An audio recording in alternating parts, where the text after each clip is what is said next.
seeing what's happening to our community, the children, the families. It's heart-wrenching for me. Grew up in the community, guys. It's such a lovely community.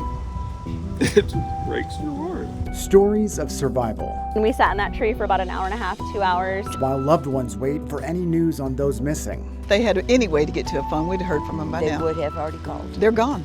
They're in heaven. Lawmakers look for answers and solutions. And that's something that we owe to the people of Texas, to those families who have suffered immensely. We owe that to them. The way winners talk is not to point fingers. They talk about solutions. This is a special edition of State of Texas. Hello, and thank you for joining us. I'm Josh Hinkle. Near the Guadalupe River in Kerr County, deaths reached the triple digits this week after heavy rain caused flash floods across the hill country. As survivors start recovery efforts, state and local emergency responders continue to search for missing people in several counties. In Burnett County, we heard stories of people holding onto trees for hours before help could arrive. And one man found 8 miles from where water swept his vehicle off the road near Marble Falls. In Leander and Jonestown, homes pushed off their foundations and completely destroyed. Boats washed ashore and cars settled next to the trees. But it was further west in Kerr County that saw the highest numbers of lives lost. The small community of Hunt saw raging floodwaters crash into homes as the Guadalupe River surged. In Kerrville, the wall of water swallowed homes, RVs, and overwhelmed a summer camp. More than 24 campers and counselors lost their lives at Camp Mystic, and many more up and down the river. A week after those devastating floods hit the hill country, President Donald Trump took some time to survey the area. Brianna Hollis reports. Well, the president addressed the heartbreak and the damage. He thanked first responders. He touted the federal aid he supplied, and he also talked about improving the warning system. He and the First Lady met with families in Hunt before coming to the roundtable at the Emergency Operations Center. It's hard to believe the devastation. Trees that are 100 years old just ripped out of the ground. We just visited with incredible families that, look, they've been devastated. They lost their child or 2 children, and just hard to believe what, I've never seen anything like it. A visit from the president, often a sign of the greatest of tragedies. That proves true here in Kerr County, where Trump walked through piles of debris in Hunt. A little narrow river that becomes a monster, and that's what happened. I think there's a lot of questions. Why weren't people alerted? Community members aren't just grieving, they're starting to ask why and how. Still a lot of questions. We're also taking historic action to ensure that such a nightmare never happens again. Texas Agriculture Commissioner Sid Miller hoping that comes in the form of a more robust alert system. Could have saved a lot of lives if we'd had some kind of alert system. And I think the legislature will also act on that too. And just weeks after the president vowed to overhaul how federal disaster aid works, several federal resources are at play in the flood's aftermath, both in the form of boots on the ground help and emergency declaration funds. We cannot thank you enough for deploying the Coast Guard, deploying the resources, and as you pointed out, immediately. Some other notable names at the roundtable: Senator Ted Cruz, Attorney General Ken Paxton, several first responders. Dr. Phil, who's a native Texan, was even there, and he shared a note encouraging people to support those who lost loved ones by consistently checking in and making sure those folks are never forgotten. In Kerrville, I'm Brianna Hollis. We are just 1 week away from the start of the special session at the state capitol. The governor revealed the agenda, which includes 4 items he wants lawmakers to explore to address the aftermath of the flooding in the hill country.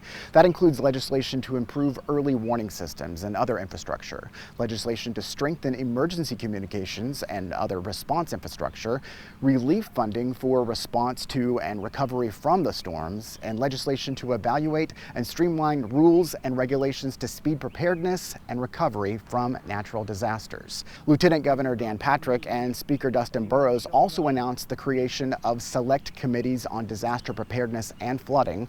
Both House and Senate committees will look through the agenda items the governor outlined this week. The first hearing will take place on the 23rd, just 2 days after the start of the special session.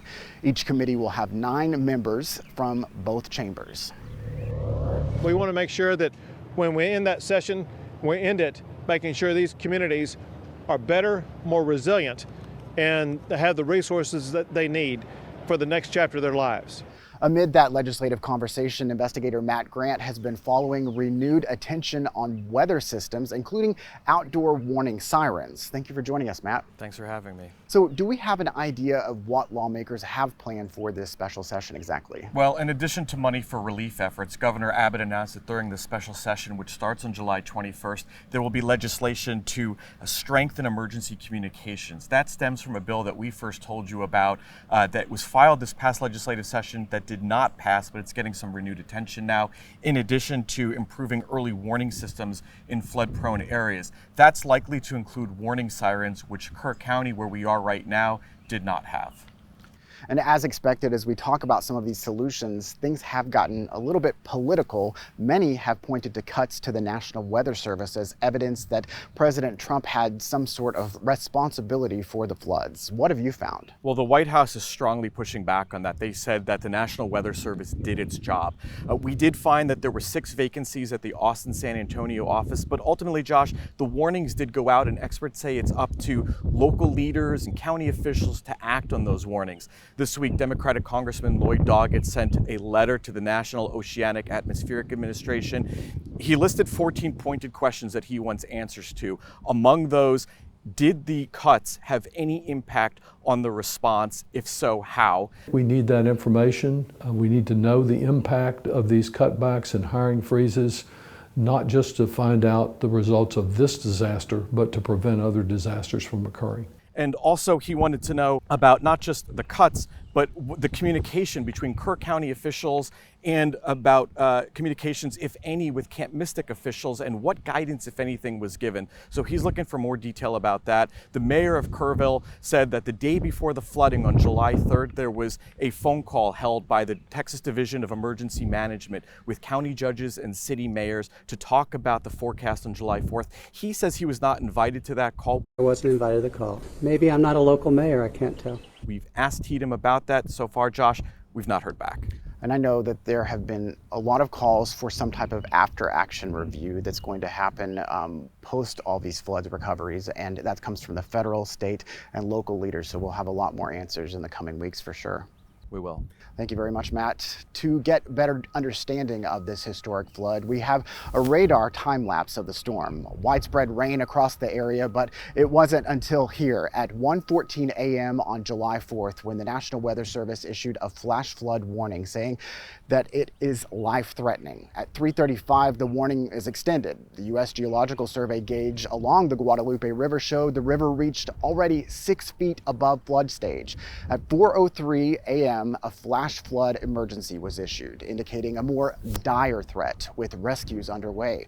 And at 4:35, the river gauge temporarily stopped sending data. Before going offline, water reached 29.5 feet, more than 19 feet above flood stage. Close to 5 a.m., the river crested over 37.5 feet, more than 27 feet above flood stage. At 5:30 a.m., the Weather Service sends an update to the flash flood emergency saying rain gauges indicate a large and deadly flood wave moving down the river.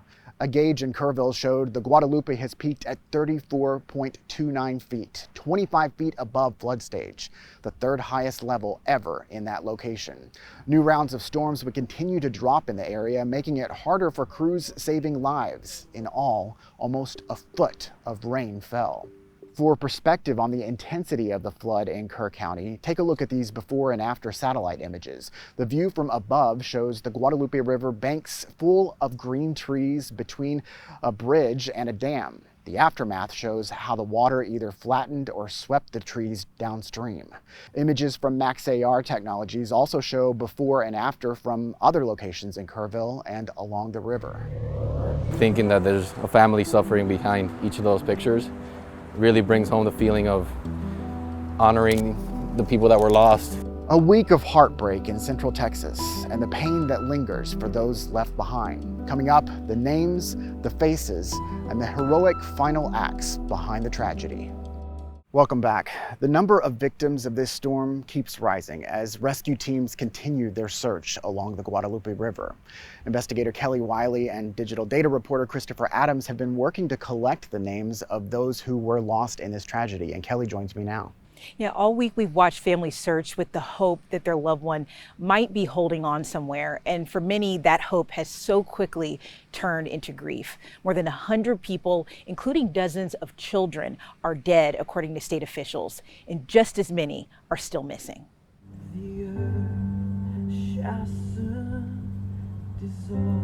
It was a week marked by pain as all across Texas, communities gathered to mourn more than 100 people who were lost in the catastrophic flash flooding across Central Texas. They're going through horrific events that have turned their lives upside down. The floodwaters that inundated all-girls Christian camp, Camp Mystic, in the middle of the night killed campers and counselors, many as young as 8 years old. The family of 8-year-old Houston girl Mary Kate Jacoby said she was the light of our lives, while the parents of Cassis Elementary School student Lenny McCown said she filled their hearts with so much joy we cannot begin to explain. According to his grandson, the longtime owner and camp director Dick Eastland was also killed in the floods. His grandson said on Instagram he died saving the girls that he so loved and cared for. The heroic efforts of people that worked in those camps, directors of the camps, people who owned the camps, who not just risked their lives, gave their lives. At campgrounds throughout Kerr County, whole cabins, trailers, and RVs were washed away. After days of searching, the family of Robert Brake Sr. learned he too was recovered in the wreckage. It's been very challenging for us as a family, for us as a community. The quickly rising waters also left families heartbroken across other parts of Central Texas. In Travis County, the Glenn High School Grizzly Band saying its heart is heavy over the death of marching band member Braxton Harmon, who was about to begin his sophomore year in high school. As some families impacted by the devastating floods prepare to put their loved ones to rest, the list of those lost continues to grow. Josh, there are really so many ways that this flood in just 48 hours has thrown families into grief. There are so many stories, so many lives lost, and we're working to honor every single victim in our coverage. If you've lost someone, please share their photo and their story with us. Just look for the link in this week's State of Texas story. Kelly, thank you very much. As we stand here today, there are over 100 Texans confirmed to be dead. And that number is still expected to rise. As crews shifted through rising waters, questions arose over the decisions local leadership made during the disaster. The audio showing the timeline of the immediate response to scramble resources to save lives. In the early hours of July 4th, people were still sleeping in their beds when the wall of water swept through the area. Officials say the flash flood would go on to kill over 100 people across the hill country. Between 4 and 5 a.m., the Guadalupe River went from 6 feet above flood stage to 27 feet. Dispatch audio from the critical hours before the Kerr County flood hit its height is helping piece together the time frame local officials have yet to provide amid public scrutiny of their decisions. Take a look and listen. We still have water coming up. The Guadalupe Shoemaker sign is now underwater on Highway 39.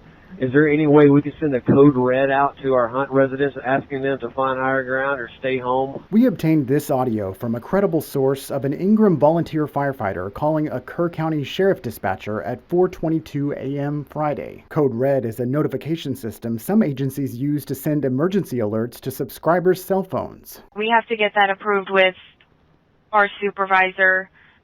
Just be advised, we do have the Texas water rescue en route. The timing of that request came more than 3 hours after the National Weather Service issued a flash flood warning at 1:14 a.m. for a portion of the county. And around 20 minutes after the Federal Forecasting Agency warned of a flash flood emergency in the area at 4:03 a.m. It's still unclear how much later the first Code Red alert actually went out, as local officials have largely sidestepped related questions. One longtime Hill Country resident provided us with call recordings and text messages she said she received during the flood. The first was a text at 5:34 a.m. saying the NWS has received a flash flood warning for your location. Responding to Code Red concerns during a press event this week, Kerr County Sheriff Larry Latha said an after-action review would happen after recovery and notifying victims' families. I know that's going to be asked over and over. Please understand that. You know, we're not running, we're not going to hide from everything. That's going to be checked into at a later time. Our review of Kerr County's most recent hazard mitigation plan shows officials here have known for years flooding was a major threat in the area and was getting worse. County commissioners adopted the area's latest plan in April. It notes under likelihood of future events, it was determined it is likely that Kerr County and participating jurisdictions will experience a flood event in the next year, meaning an event is probable in the next 3 years. The plan detailed more than 100 flood occurrences dating back to 1960, and that future worst-case flood events could exceed depths of 10 inches of rain. Related to the county's previous mitigation plan from 2018, the updated plan identified actions yet to be implemented or still in progress, but necessary, including creating a program to educate the public about specific mitigation actions and proposing a local flood warning system. Unique to Kerr County, all along the Guadalupe River are summer camps, including Camp Mystic, an all-girls Christian camp that has been there for nearly a century. At that camp alone, officials estimate dozens of campers and counselors lost their lives in the flooding. State officials require these camps to have emergency plans in place. Investigator Arzo Dost has been looking into the camp status and what it takes to be licensed in Texas. State inspection reports for Camp Mystic obtained by investigators show the camp had just finished its annual inspection 2 days before the deadly flash flood. The Department of State Health Services found the camp had the required emergency plans, including written plans in case of a disaster. Inspectors also said the camp notified and trained its staff and volunteers on those emergency plans. The state agency says summer camps are required to have those plans posted clearly in every building. DSHS grants licenses to camps and last year issued 376.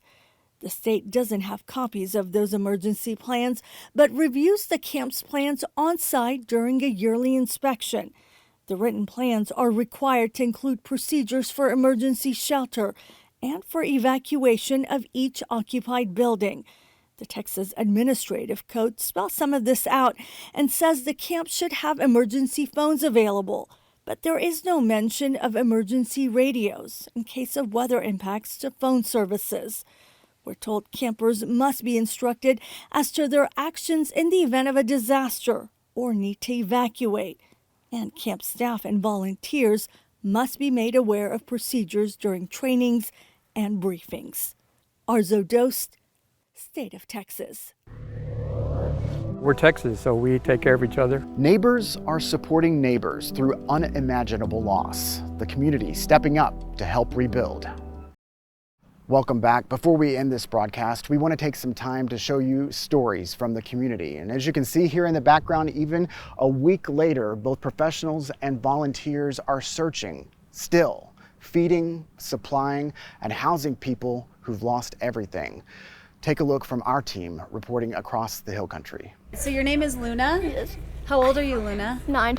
You're 9? Tell me about what you're doing today. I'm going to make bracelets. Tucked away in a fort, its walls made of piles of donations that have come into Grape Juice, her parents' restaurant, Luna set up shop to make bracelets for first responders and volunteers. Even at just 9 years old, she understands that her community needs support, and she wants to help. What do you guys need here, supply-wise?